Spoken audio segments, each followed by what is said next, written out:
En Ciudad Viva, como decíamos hace un ratito, les contamos que íbamos a hablar del cierre de los SOCAT, que ya ocurrió hace varios meses. Y por eso vamos a recibir a Ana Castelluccio, que bueno, es del sindicato de Mides, de UTMIDES, y también a Ana Echeverría, que justamente nos va a estar acompañando del colectivo de organizaciones que justamente gestionaban los SOCAT.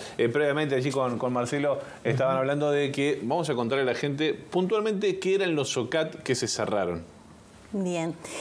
Los SOCAT eran dispositivos territoriales que estaban desde el 2004 en todo el país. Desde la creación del Mides, digamos. Desde la creación, sí, previo a la creación del Mides, dependían del programa de infancia y familia, que luego pasó a integrar el Mides, pero antes de la creación del Mides ya habían sido convocados los convenios para gestionar estos dispositivos en territorio, que básicamente tenían tres funciones.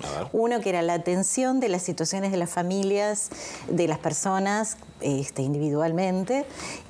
Un segundo componente de articulación territorial, de articular con las redes de organizaciones, las instituciones, organizaciones barriales, vecinas y vecinos, para tener desde diagnósticos territoriales hasta generar acciones, actividades en respuesta de los problemas diagnosticados.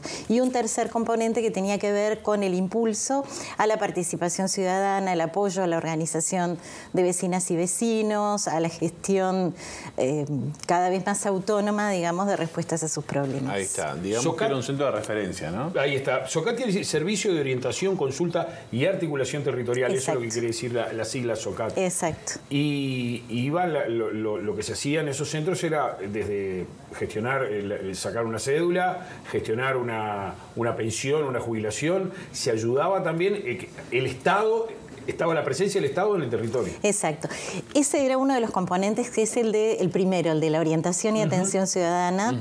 Cuando llegan las personas con un problema, sea necesito cédula, o sea tengo hambre, o se inundó mi casa, o violencia doméstica, violencia basada en género, diversas situaciones, bueno, se las atendía, se acompañaban esos procesos, se hacían seguimientos. Pero luego también, que esto es algo que creo que se pierde, si te viene una familia y su casa se inunda en un asentamiento y te llega otra familia del mismo asentamiento que su casa se inunda, en algún momento dejas de decir, bueno, no sé, te consigo un colchón para pasar a trabajar con estas familias en un proyecto colectivo de reivindicar soluciones. Entonces, lo trabajas con el municipio, lo trabajas con la intendencia, lo trabajas con el Ministerio de Vivienda, y de pronto esas familias acceden a un realojo. Entonces, no es Y en ese sentido hubo varias experiencias así. Sí, claro, tenemos muchas experiencias. O lo mismo, frente a una atención de una demanda de trabajo, podés quedarte en, bueno, trato de ver dónde puede haber un llamado, te ayuda a hacer un currículum, o podés pensar en bueno, a ver, esta capacidad de emprendimiento que tienen estas personas y generar un proyecto de apoyo al emprendedurismo. Y terminar teniendo cooperativas de emprendedoras, ferias, locales. Ahora, se ayudaron a muchísimas personas en el marco de toda sin duda, en todo el experiencia. país. Pero eso no funciona más. Desde el cambio de gobierno, el nuevo gobierno entendió que esto no, de alguna manera, no estaba llegando a lo que se tenía que llegar, y se buscó de alguna manera desarmarlo. Básicamente es eso. ¿Qué opinan los trabajadores? Sí, desde noviembre del año pasado no hay ningún SOCAT trabajando. Nosotras ahí, desde UNMIDES, lo que empezamos a decir es, bien, vos vas a sacar este dispositivo, ¿qué va a pasar con las personas que necesiten la presencia del Estado en el territorio en este momento? Teniendo en cuenta que hay otros programas que también han replegado su presencia en territorio. Como por ejemplo, Jóvenes en Red, que es un programa que ahora tiene base en las oficinas territoriales del Mides, pero que antes tenía base en los propios barrios, por ejemplo, ¿no? Entonces, nosotros dijimos, bueno, acá estamos en una situación muy compleja a nivel económico, social, y este es el momento para dejar a los barrios sin la atención. entendemos que diferentes administraciones puedan tener diferentes visiones sobre lo que es la política pública y es cierto que, bueno, tienen la potestad de cambiar algunos lineamientos. Ahora, eso me parece que no justifica que se retire el Estado del territorio en una situación tan compleja. ¿Efectivamente entienden que el Estado se retiró del territorio? Sin duda. En muchas de las, sí, en muchos programas además, muchos programas que tienen como un cambio de enfoque que de repente se continúan de alguna forma existiendo, pero no tal como funcionaban con ese enfoque más territorial. Ahora, ¿y cómo se nota eso? Más allá de que estos programas ya no estén funcionando o se le busque la vuelta a hacer algo similar, pero ¿cómo se nota que el Estado no está en el territorio? Bueno, ¿en qué lo ven? Por ejemplo, yo soy trabajadora de territorio y en realidad a simple vista hay una cuestión que uno puede percibir muy claramente. Digamos, hay trámites muy atrasados, personas que no tienen las asignaciones al día, que no pueden estar cobrándolas. Todas estas cuestiones se han multiplicado de una forma bastante visible para nosotras. Mira, Paula Baliato, que es de la organización El Abrojo, decía: el trabajo que hacen nuestras organizaciones es fortalecer en los territorios esa red de contención. Y ahora esa red se está rompiendo y por esos agujeros de sostén se caen las personas. Claro. Me parece que es muy gráfica esta forma de referirse a todo este tema. En estos días, previo a venir acá, conversábamos con compañeros de otras zonas, de otros departamentos, y en general surgen como dos grandes cuestiones. Uno, las personas no tienen a dónde ir, no tienen a dónde recurrir. Las oficinas muchas veces del MIDES, las oficinas territoriales que el MIDES tiene, están muy lejos de las personas geográficamente, incluso implican traslados de más de un ómnibus. Bueno, claro. Pero también, además de que las personas sienten no tengo a quién recurrir, y además de que no están los SOCAT, también faltan otros equipos de cercanía que había antes, como el programa TAF también y otros programas que hubo, pero también las organizaciones te plantean, por ejemplo, la escuela te dice, ahora no tengo a quién llamar, los centros de salud no tengo a quién derivar, y a la vez lo otro que pasa es que en muchos territorios las redes no se sostuvieron. Claro. En algunos casos sí, porque había comunidades que tenían como redes muy fuertes que pueden seguir, pero en otros no, y volvemos a tener instituciones que intervienen de forma muy fragmentada en el territorio, cada uno hace lo suyo, en algunos casos repiten intervenciones sobre las mismas familias sin articular. Entonces falta la articulación, claramente. Ahí está. Falta la articulación. El director nacional de gestión territorial del ministerio, del actual ministerio, que se llama Alejandro Sciarra, dijo en un reportaje en La Diaria que se resolvió eliminar la tercerización de la atención en organizaciones sociales por diversos motivos. Entre ellos porque muchas veces la estrategia de los SOCAT no era acorde con la del ministerio.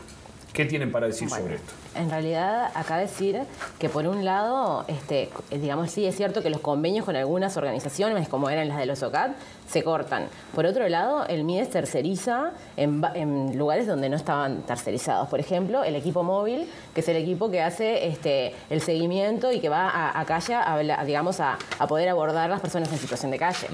Por ejemplo, hasta punto de tercerizar las entrevistas que se hacen para determinar si corresponden o no las transferencias económicas, como la asignación familiar. Entonces estamos en una situación en donde no es que no se terceriza más. El MIDES sigue tercerizando, solo que en otras áreas, entonces no entendemos muy bien cuál es la línea. Por otro lado, las personas que vienen a cumplir estas funciones son personas que son contratadas como empresas unipersonales. Son 99 técnicos. Son 99 empresas unipersonales. O sea que en realidad funcionan como trabajadoras y como trabajadores del ministerio. No es que sean realmente empresas. En lo contractual son empresas porque el MIDES siempre elige la peor forma de precarizar a sus funcionarias y sus funcionarios. ¿Y estas personas trabajan a nivel país? Sí, a nivel país. Y sí, ahí quizás que sirva a aportar un poco el tema de cómo pasó todo el llamado. Nosotros ahí pedimos para ser veedoras en los tribunales del interior y en los tribunales de Montevideo. Y en los tribunales de Montevideo sí fuimos veedoras y bueno, podemos dar cuenta de que los procesos fueron los debidos, pero en el interior, a pesar de que nosotros insistimos muchas veces, no se nos convocó como veedoras. Y a partir de ese momento hubo muchas denuncias de discrecionalidades, de clientelismo, y nosotros en realidad no podemos afirmarlas porque no estuvimos en los tribunales, pero tampoco podemos negarlas. Podemos decir sí que estaban dadas todas las condiciones para que que eso sucediera. Y si hubieran tenido el mejor proceso de selección, de cualquier manera, ¿llegarían a sustituir el papel que jugaba los SOCAT, los centros de SOCAT?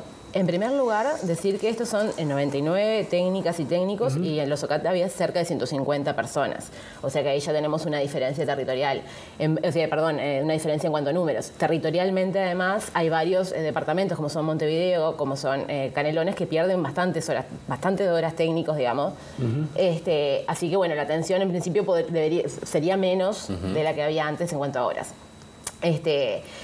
Ahí también decir que hay un enfoque un poco diferente de este programa, que si bien tampoco está claro, digamos, las personas que están haciendo ahora las capacitaciones tampoco tienen claro muy bien cuál va a ser su función, pero lo que sí parece que fuera un programa más de atención, o sea, más, digamos, una oficina territorial descentralizada. Ante la respuesta, claro. La idea es dar respuesta, digamos. Claro, Eso más enfocada a la atención y menos a la articulación y menos a esos procesos más a nivel barrial y local. Un cambio grande en cuanto a la política, ¿no? Sí, la política es muy diferente a lo que se estaba acostumbrado. Es un cambio de paradigma. Y hay una cuestión que me parece que en este momento es relevante hablarlo, que es frente a este tan mentado tema de la convivencia y de la seguridad. Hay un rol fundamental que estábamos jugando las organizaciones que gestionábamos SOCAT en cuanto a generar mejores condiciones de convivencia en los territorios. Cada vez que nuestros equipos lograban de alguna manera generar actividades, por ejemplo, para ocupar el espacio público, donde los vecinos se organizaban para gestionar actividades de integración, de identidad, apropiarse del espacio, fortalecer la identidad barrial, darle al barrio una vida que de alguna forma lo sacara de esas etiquetas de zona roja, ¿no? De zona menospreciada. Bueno, todo eso que se hacía, poder mostrar también que desde los vecinos, que muchas veces son como muy devaluados públicamente, se pueden hacer cosas valiosas, que ellos son valiosos. Bueno, todo eso contribuye. Eso más, por supuesto, todo el mejoramiento de la calidad de vida de vecinas y vecinos. Prometemos retomar el tema y ver cómo sigue esta situación. Ana Echeverría, Ana Castelluccio, gracias por estos minutos. Gracias a ustedes. Ha sido un gusto. Un placer.